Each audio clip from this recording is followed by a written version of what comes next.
Right, different suggestions for our health. November 1975. Never was it the plan of creation that mankind should continually take into his stomach the drugs caffeine, tannin, and others from the chicory plant, most especially young people who so often today have a podgy, unhealthy appearance due to the continual drinking of these drinks, and whose health would be greatly improved if they were instead to quench their desire for hot drinks with more harmless fruit drinks or cocoa and malted milk. There are contained in the coffee, tea and chicory plants, both in the bean, leaf and stem and root of the fresh green plants, various properties which, if distilled and given in liquid form, would give great relief to those suffering from some of the nervous disorders brought about by the stresses and strains of their lives. But the continual intake of tannic acid, caffeine and chicory, though not in themselves greatly harmful, dull the skin and impair general mental alertness. They also upset the chemical balance of the body, the acidic content of the blood, and the importance of this is not yet understood by the medical profession at this present time. I have to say I always have a cup of coffee in the morning, which I really enjoy, and I'm sure it doesn't do me too much harm. I drink lots of water. The young green coffee, tea and plant together should be placed in distilled water and placed under ultraviolet light in laboratory conditions. In this way it can be gently heated and the valuable drug contained in them extracted. They will be found to be among the most important drugs in the fight against cancer, disseminated sclerosis, arthritis, rheumatism, muscular dystrophy and Parkinson's disease and many others. But I have to say Parkinson's disease, you have to get it early. Many fungi, including the field mushroom, have beneficial properties for the relief of those who suffer from eczema, hay fever, migraine and all other allied ills. These beneficial fungi include the growth of such things, growths such as puffballs, the red and the white spotted variety, and many others to be found all over the world. The Chinese use a number of these and perhaps in the future will be prepared to share their knowledge with the West. The flesh of these fungi should be cut into small pieces and dried in the warm sunshine or under a warm artificial light similar to the warm sunshine. These dried particles should be soaked in cold water for not less than 1 hour and then brought very slowly to a little over blood heat, but not boiled, and this method will dissolve some of the valuable properties from the fungus. These can be distilled and the various ingredients used in medicines dispensed in concentrated liquid form and ointments. There are, in fact, growing in hedgerows in every part of the world and on the seabed everywhere, plants and shrubs which contain enough medicine to cure all the ills that ever trouble mankind, even the many quite seemingly incurable cancers and other ills. Whomsoever created this marvellous universe knew full well that what mankind would have need of, and has left it all there for us to find, if we care to look. All these natural medicines, properly used, have no side effects and are much more efficacious than those we use at the present time. The terrible disease, muscular dystrophy, can be arrested in its early stages by an injection into the central nervous system of a combination of the harmless drugs which will be found in the young green coffee and tea plants. In the root, the stem, the leaves, and in the coffee bean are to be found very valuable drugs. These drugs are easily extracted by soaking in cold distilled water and then being exposed to warm sunlit conditions or artificial sunlight via an ultraviolet lamp, as has already been mentioned. Then the drug can be distilled from the warm water by allowing the drug to fall out of suspension and separated from water in this manner. It must not be boiled. Again, these drugs have no side effects, and there will be many willing volunteers found to take part in trials. As for the sufferers of this type of condition, there is at present no hope of a cure, and experiments will soon establish the truth of their efficacy. I notice that the Arabs, the coffee that they use is usually the green bean, and they mix it with cardamom seed and saffron, and then put hot water, and they keep it in these thermos type things, and they pour out these little cups for people. Tastes a bit like mouthwash, but I think it's probably very good for you and much less harmful than what we drink. At first, weekly injections should be given. We're back to the muscular dystrophy. Sorry, I've distracted people. At first, weekly injections should be given until it's seen that the condition is arrested, and then subsequently top-up doses monthly and then gradually tailed off. If the symptoms return, then treatment must be started again, as at the beginning with weekly doses until normal health is once more established. The question must be asked, why do the people develop these kind of diseases? The answer is sadly that it is often caused by a deficiency in the mother's diet during the first 3 months of pregnancy. When there is a hereditary disposition towards it, what should a pregnant mother who believes she has such a family history eat? She should, as soon as she becomes pregnant, cease all smoking, intake of alcohol, and the consumption of white sugar or anything containing it.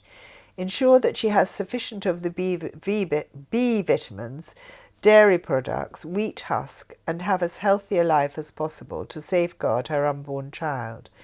Careful observation of any child as soon as it begins to walk, also swift investigation of any complaints of pains in the limbs, may save many from the life of an invalid, for if treated in childhood, this condition can be cured or at least arrested. Mothers. Too many mothers in the present civilized world of this planet regard themselves as invalids during pregnancy, sitting around for long periods smoking and drinking large quantities of coffee and tea. Many are prepared to do regular exercise after their child is born, but not before, to facilitate an easier and healthier birth. There are many different people offering exercise help today. Pregnancy Yoga, for instance, also a book which hopefully is still in print by Dr. Dick Grantley Reed. He gave much information and exercise advice for pregnant women and was far ahead of his time. Raw rubber.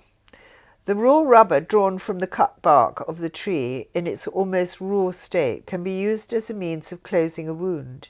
It has in it great healing properties. Many native peoples who live near to these trees discovered the properties of the rubber trees many years ago.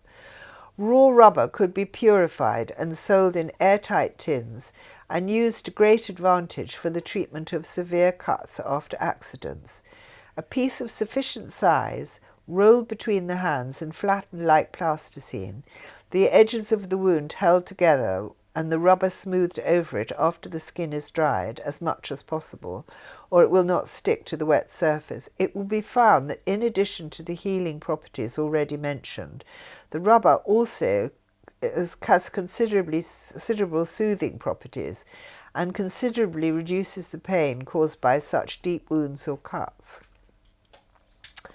Arthritis and rheumatism. Today's habit of continually drinking large quantities of coffee and tea in its present form has brought about much of the arthritic conditions that people suffer with, in that it brings about acidity in the blood.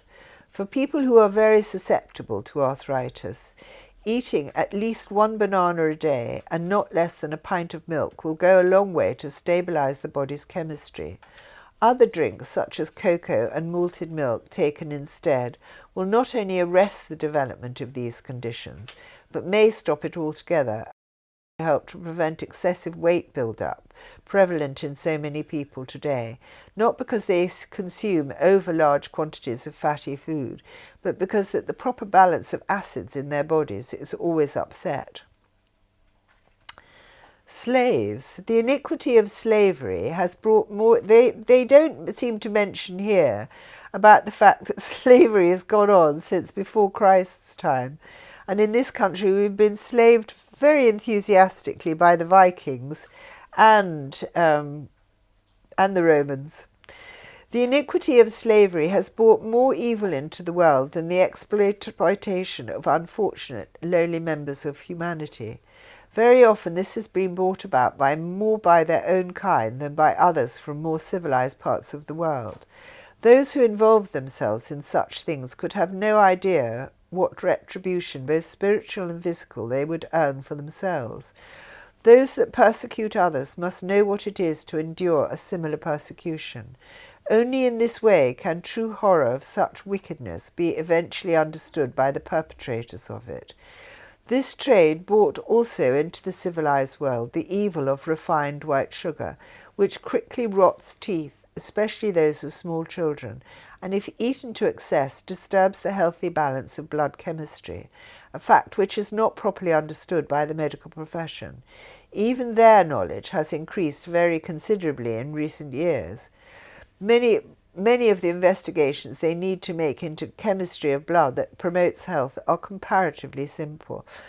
And I don't think even today we look at all about the acidity of the body. The most beneficial sweetener is honey, which is of incalculable value, as it is the noble little bee sent as one of the greatest benefits to mankind. This destruction of this little creature would bring in its wake dreadful harm.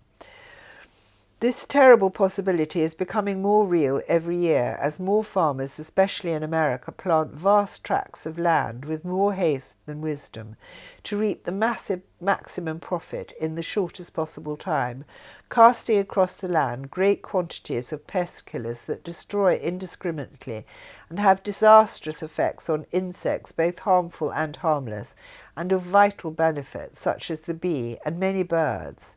If this kind of destruction continues for many more years, the destruction of the bee and the proper balance of growth could be seriously disturbed. Wise and careful farming should be done on a world scale. Most of the harmful pests that destroy crops lay their eggs in the soil, and careful investigation will prove this to be so. For an answer to this, see the simple information on farms, which I'll read out in just a second. This summer, my choicea outside had a myriad of leaves on it, and the number of bees in it was absolutely extraordinary. I'm a very poor gardener, so I never use insecticides or anything on my garden. I just sort of let it grow, and then when it gets to be a wilderness, I get somebody to come in and give it a short back and sides. So there's all sorts of things growing in my garden. But we notice really that there's so many birds. I haven't seen a sparrow for years, a thrush. Some of these, I haven't seen a blue tit for years. You know, obviously in some people's gardens these little birds still exist, but you know, there were times when we used to drive back from somewhere at night in the summer and our cars would be pebble dashed with insects. Nowadays we don't see it. So we are having a disastrous effect on the insect life in this country, in this world. Right, that's the end of that, Miles.